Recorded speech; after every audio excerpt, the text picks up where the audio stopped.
and happy Saturday. I think this is actually the first time I am speaking in person to this vlog. I think you've had a selection of B-roll so far. I'm not entirely sure how much I've filmed this week, but I certainly haven't been very good with face-to-face updates, so that is what we're starting with today. It is Saturday the 20th of January. The month is really flying by. I don't know where it's going, and I've definitely not made as much reading progress as I had hoped to by this point in the month. I've really had a very unproductive week in terms of reading and filming and everything else to do with this. I've been generally just a bit stressed this week. Work has been really busy. I finished late pretty much every day this week, and I've just not been feeling great in myself either, just a little bit anxious for no reason and not very good. But things are improving now. I'm just tired today because I was on call for work last night, so had very broken sleep. But today is a lovely free day just to spend at home, relaxing. I had a good lie-in this morning and I'm now finally catching up on a bit of reading. So as you may have seen from the B-roll, my current read for this week is The Ruin of Kings by Jen Lyons. This is the first book in the Chorus of Dragons series. I'm yet to remember that one, which follows, so far it seems like, two main protagonists. We have Kirin and we have Taran. Is it Taran or Talon? I always forget. Talon, yes, I was right. And they, in this story, are both recounting in alternate chapters events from the past, so the timeline is a little bit strange in this one, and it took me a few chapters to actually get my head around it, but now I'm in the flow of the two stories that are being told simultaneously. I'm actually really enjoying the formatting of this, and you get these kind of little interjections from each of the characters as they're telling the story. We also have footnotes from the person who's supposed to be recounting the entire tale, so it's kind of a story within a story, which is all very complicated in the best possible way. So this is, as you probably have guessed by the description and the cover, a high fantasy series. I believe the first in a series of 5 books, and I've been really looking forward to reading this series for quite some time. I bought the physical book, which I rarely do with a new series unless I know I'm going to love it. I bought this about a year ago and have been eagerly awaiting the right opportunity to pick this one up, and I was just in the mood for another big fantasy book, so that's the one we've started with. But as I said, I've been unproductive this week, so until this morning I was at a grand total of page 90. Only that far, which as you can see is not very far at all. I believe this book is about 700 pages. I've since read about another 30 pages just this morning, having my coffee, and I am sat here by the window enjoying a little bit of winter scenery. It's really quite dull at the moment. The sun was out before, which is why I settled here, but I may have to relocate if things don't improve. And I want to read a good chunk of this book. I thought about setting myself the challenge of trying to finish this entire thing this weekend because I'm not massively busy tomorrow either. I have a tennis match, but apart from that, no other plans. So yet to be decided whether I put myself through that or not. I most likely would not finish the entire book anyway, but it's good to challenge yourself and have a bit of motivation. So maybe we'll go with finishing it this weekend and Monday, and then I can start next week's video on Tuesday. Wait and see what we do with that. But I'm really liking this so far. It's an intriguing concept and the characters seem really good. I'm loving the bits of world building that we've seen. There is magic in this world as well, which I always really enjoy. I just have a lot to learn, I think, about this series to feel like I'm fully embedded in the story. But all good so far, and we will settle down to read another good chunk, and I will update you a little later on with my thoughts at that point.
Hello, I currently have half lost my voice, so I can't actually really speak to you, but just wanted to update you.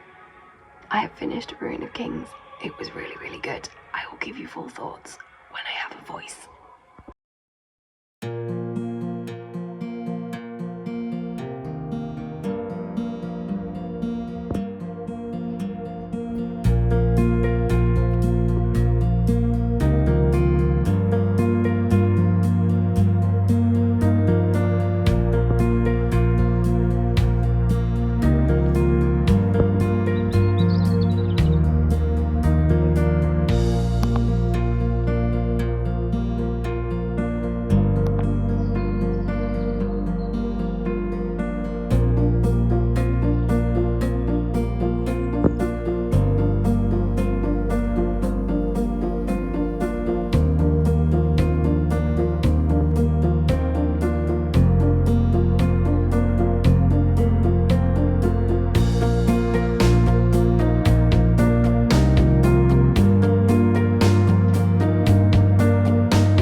Hello, it is Tuesday afternoon. I'm actually out and about this afternoon. I have been to a local house and garden, well, mainly the garden part, near where I used to go to university, which I do frequent every month or two. It's a lovely local place just to go for a wander around, sit and enjoy nature, and not actually have to be hiking out in the mud or dealing with any kind of massive exertions, which, as you can probably hear from my voice, I'm still dealing with the aftermath of my cold, so I wasn't really feeling fit enough to be conquering any hills at this point.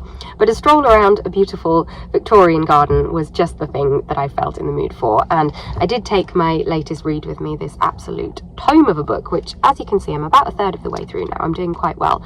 I'm really enjoying this. I'm going to put it down, however, as it's very heavy. So this is The Labyrinth of the Spirits. This is the fourth and final book in the Cemetery of Forgotten Books series by Carlos Ruiz-Zafón.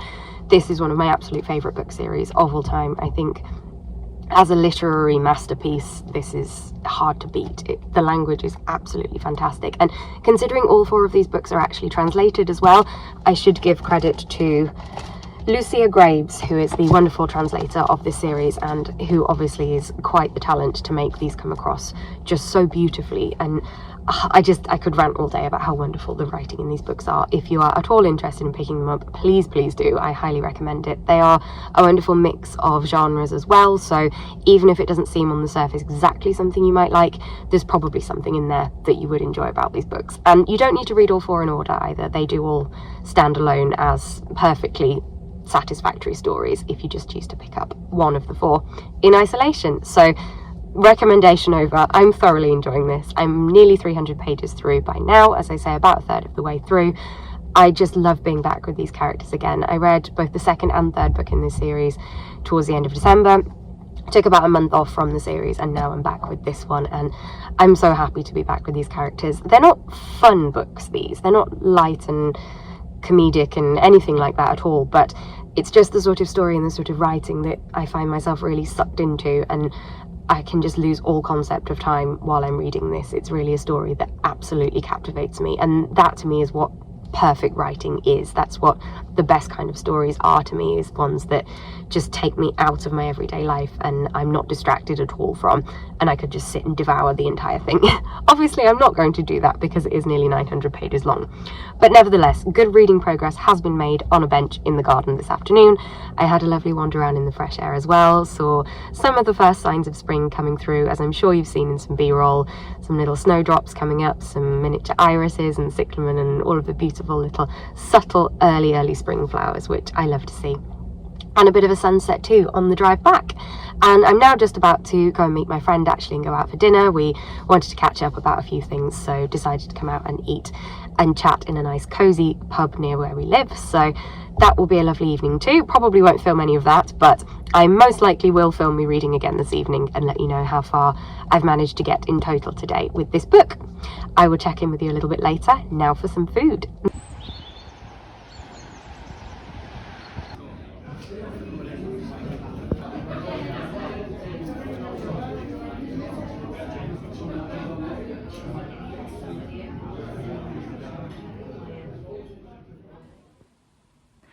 Hello! So it has been a few days since I last updated you. It is now Saturday morning.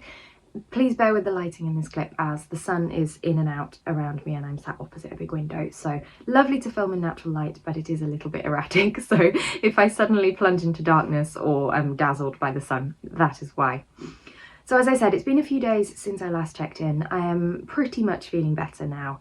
I've really been very annoyed by this cold. It came at a very inappropriate time and has dragged on for so long, and I'm not one to get ill. I don't do that at all. I'm just a carry on and pretend everything's okay kind of person, so feeling run down for a couple of weeks is really not something I'm used to dealing with, and I found super annoying. So I'm glad that is now pretty much gone. And I have actually been very productive with reading, as you will have kind of gathered, I suppose, from the previous clips, though I haven't been able to share much of it with you. So I thought it was high time we sat down and actually talked through a couple of the big books that I have been reading. And I can finally then wrap up this video. I feel like it's dragged out over a couple of weeks and it's been very bitty, so bear with me on this one. I will hopefully be back to somewhat more regular, normal filming over the next few weeks. So without further ado, let's get into the books. So first of all, in this video you saw me reading The Ruin of Kings by Jen Lyons. I really enjoyed this book in the end. It wasn't a 5-star for me, but it was most definitely a 4, and I definitely will be carrying on with the rest of the books in this series. I believe this is the first one of 5, so I would like to get to at least another 1 or 2 in this series fairly soon before I lose the thread of the story. It was very complicated and there's lots of characters going on in this one, so it's not something I want to leave too long, because I feel like I will miss the nuances of the story, which are really important in a book like this to me. So I did mention previously when I was filming about this one that I was finding the style a little bit jarring with the two protagonists doing alternate chapters with their perspectives. I did continue to find that slightly annoying, and I think it was just because every time I felt like I was just getting into that person's story, we were then flipped into the other timeline and from the other person's perspective, and it was just a bit too much of that backwards and forwards for me. I'd have liked at least a couple of chapters back to back. By the end section, however, of the book, we aren't following the dual perspectives, we're actually following a kind of third-person narrator. So I much preferred the ending of this book, and I think given some of the events that happened at the end, no spoilers, but I think it might be that in future books we do follow a bit more of a linear narrative, which I personally would much prefer. So that aside, I really enjoyed this book. I liked the characters a lot. I thought they were really interesting, very much a morally grey kind of setup, which I do find really thrilling to read about. And I thought this was just a different kind of fantasy than I've read for quite a while. It did have a lot of the usual tropes. We had the politics and the very powerful families, we had magic in here, we had mythical creatures, lots of the usual things, but it just felt like a different tone to the story, and I'm not quite sure how to describe it, but there was something that felt very different about this than anything I have read before. It wasn't so much your traditional kind of medieval setting. but it certainly wasn't modern either. I suspect there are influences in here from other cultures, but it just seemed like a real breath of fresh air for the fantasy world, and I'm really excited to carry on and get some more drama from this world because I feel like it'll be really, really thrilling. So that was that one. And I then moved on, as you saw, to an even larger book, which was, let me avoid the glare, Labyrinth of the Spirits by Carlos Ruiz-Zafón. Now this book, I'm going to go like this. I adored this book. This was absolutely a 5-star for me. I've loved this whole series. I've read the first book quite a while ago, but the second and third fairly recently, and I'm so sad that I've now finished the series. There is a book of short stories which are all set within this world. I think probably touch on some of the characters, but some other new characters as well, which I do own and I want to get to fairly soon while I'm still immersed mentally in this world. But where do I even start with this book? I think the number one thing for me, as with any of the books in this series, is the writing. I think Carlos Ruiz-Zafón is possibly the best writer I have ever read from, certainly from a contemporary book rather than an old classic. It's just such a beautiful experience consuming this. It's not so well written that you struggle to understand what he's talking about, but he just has a way with words which goes beyond how normal people speak. You know, we don't necessarily talk in the language that he uses, but I wish we did, because it's so beautiful. And then with the dialogue sections as well being very relatable and conversational, it's such a wonderful mixture, and the writing is just top tier for me. I absolutely love this. And considering it's translated as well, it's even more impressive, I feel. Again, with the story as well, it very much is a labyrinth in this book, I feel like, because you have different timelines and different characters that we're mainly following, but the stories are very much interwoven throughout the book, and a lot of the characters and the plot points we are familiar with from the previous books, but we have a couple of extra layers added to it within this one. It's really hard to describe this book and not give spoilers, but I just thought it was just so brilliantly crafted, as with all of the books. This one, I think, was the most complex, I suppose, of all of them. We had sort of a story within a story, so we were following almost like a detective plot in one section, but then with flashbacks as well, and then the kind of current day from one of our previous characters, and lots going on. But I loved this, absolutely loved this. Would love to go back and restart the entire series and binge them all again. I won't do that just yet because they are all enormous. This is by far the biggest of the books. This is about 900 pages, but as a collection, I think the whole series is probably like 3,000 pages or something. But definitely well worth the commitment. And the ending as well in this I thought was really, really clever, and again that sort of multi-layered labyrinth effect. It's so hard to describe, but please read this series if you haven't already. I cannot rave about these enough. I also love seeing little glimpses into what Barcelona was like to live in back in the day, both through, of course, the beautiful descriptions and these lovely photographs that we get at the section breaks. It really just puts you right there in the moment and helps you better imagine the goings-on for the characters in this absolutely beautiful book. I'm sure I will think of far more eloquent things to say on a later date about this book, but for now, enjoy my enthusiasm, and this was so good. So I fully anticipated after reading that I would be in a bit of a reading slump, because nothing would be able to match up to that. And indeed that has been the case for the last couple of days since I finished it. I haven't read anything yet. I'm not quite sure what I will pick up next, but I do feel like this perhaps is the weekend that I start, finally, The Count of Monte Cristo. It was referenced in Labyrinth of the Spirits a couple of times, and also it's just been a book that, as you know, has been on my radar for a while and that I'm really excited to get to. And now I'm sort of in the mood of reading these massive tomes back to back. I haven't read a short book for ages. I feel like now might be the time. Now, whether I do read it all in one go or whether I just read a chunk and then go and read another book and come back to it, that probably is more likely, but we will see. You will have to stick around for the next video to find out. But for now, let's go and enjoy a little bit of Count of Monte Cristo, and I will leave this video here. So as always, thank you very much for watching. Leave me a like down below if you enjoyed this video. Chat to me in the comments about any of the books I've talked about, anything else I've discussed. I love to chat to you all, and please consider subscribing to this channel if you'd like to see more content from me, and hopefully some more logical and timely videos in the next few weeks. Thank you so much for watching. I will see you again in the next video, so goodbye for now.